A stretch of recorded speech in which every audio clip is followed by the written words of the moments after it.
Okay, this is what I think is a squirrel-proof bird feeder. The problem that we had is the squirrels were coming along the branches and they were jumping on the bird feeder. So we did two things. The first thing we did is we took a funnel and we turned it upside down.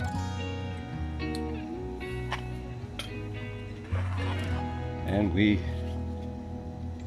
put screws inside of it, brought the points out to act as a deterrent for the squirrels.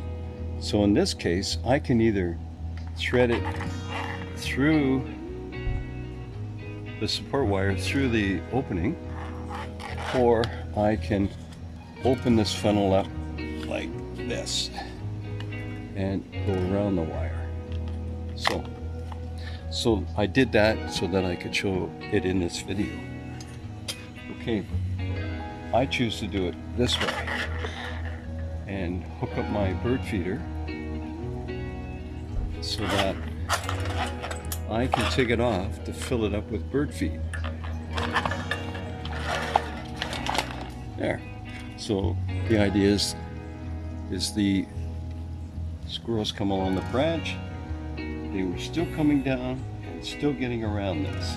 So to get around that problem, what I did is I took and used the top of a paint can.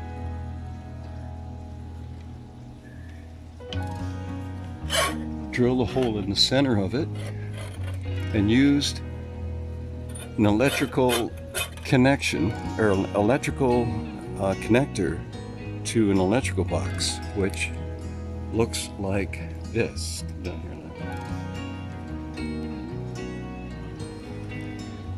And you can adjust this hard edge against the wire when it passes down through it.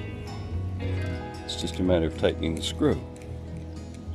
So then if you take it back up to here, and you can see how it holds the lid in place. So the squirrel comes along the branch, he sees this, he goes on here, and it's not supported very well.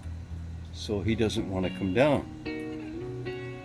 And it's still high enough off the ground that he can't jump up to get it.